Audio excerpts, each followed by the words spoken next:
Pertama, jepitkan paku di masing-masing ujung kabel lalu masukkan ke air lemon. Reaksi yang terjadi adalah paku yang dialiri kabel positif mengeluarkan banyak gelembung, sedangkan yang negatif mengeluarkan sedikit sekali gelembung. Yang selanjutnya adalah paku terhadap air garam. Reaksi yang terjadi adalah paku yang dialiri arus positif mengeluarkan sedikit sekali gelembung, sedangkan yang negatif tidak mengeluarkan gelembung. Selanjutnya adalah masukkan paku ke dalam larutan CuSO4. Dapat dilihat bahwa kedua paku tidak mengeluarkan gelembung sama sekali, tetapi paku mengalami perubahan warna. Paku yang dialiri arus positif menjadi kecoklatan, sedangkan paku yang dialiri arus negatif menjadi merah pucat. Berikut adalah reaksi yang terjadi dari paku atau Fe terhadap ketiga larutan. Selanjutnya adalah peniti. Peniti dimasukkan ke larutan air lemon. Peniti yang dialiri arus positif mengeluarkan banyak sekali gelembung, sedangkan peniti yang dialiri arus negatif mengeluarkan sedikit gelembung. Selanjutnya adalah reaksi peniti terhadap larutan air garam. Dapat dilihat peniti yang dialiri arus positif mengeluarkan sedikit sekali gelembung, sedangkan yang dialiri arus negatif tidak mengeluarkan gelembung. Kemudian reaksi peniti terhadap larutan CuSO4. Kedua peniti tidak mengeluarkan gelembung sama sekali, tetapi mereka mengalami perubahan warna.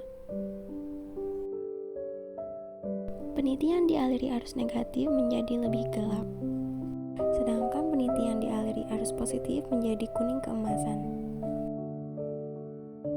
Berikut adalah reaksi peniti atau Ni terhadap ketiga larutan.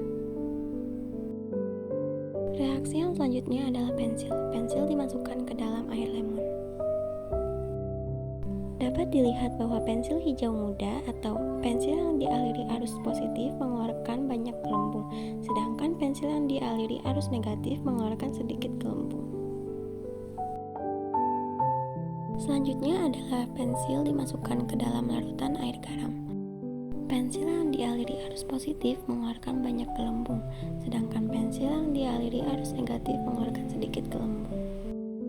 Selanjutnya, pensil dimasukkan ke dalam larutan CuSO4. Kedua pensil sama-sama tidak mengeluarkan gelembung, tetapi pensil yang dialiri arus positif mengalami perubahan warna, sedangkan pensil yang dialiri arus negatif tidak mengalami perubahan warna. Berikut adalah reaksi pensil atau C terhadap ketiga larutan. Yang selanjutnya tembaga. Tembaga dimasukkan ke dalam larutan air lemon. Dapat dilihat bahwa tembaga yang dialiri arus positif mengeluarkan banyak gelembung, sedangkan tembaga yang dialiri arus negatif mengeluarkan sedikit gelembung. Perubahan yang terjadi adalah tembaga yang dialiri arus positif berubah menjadi putih mengkilap, sedangkan tembaga yang dialiri arus negatif berubah menjadi lebih pucat. Yang selanjutnya adalah tembaga dimasukkan ke dalam larutan air garam. Reaksi yang terjadi adalah tembaga yang dialiri arus positif mengeluarkan sedikit gelembung, sedangkan tembaga yang dialiri arus negatif tidak mengeluarkan gelembung. Tembaga yang dialiri arus positif berubah menjadi putih mengkilap, sedangkan tembaga yang dialiri arus negatif menjadi lebih gelap dan pucat. Yang selanjutnya adalah tembaga dimasukkan ke dalam larutan CuSO4. Dapat dilihat bahwa kedua tembaga tidak mengeluarkan gelembung sama sekali. Hasilnya, tembaga yang dialiri arus positif berubah warna menjadi putih mengkilap, sedangkan tembaga yang dialiri arus negatif berubah menggelap dan lebih pucat. Berikut adalah reaksi tembaga atau Cu terhadap ketiga larutan.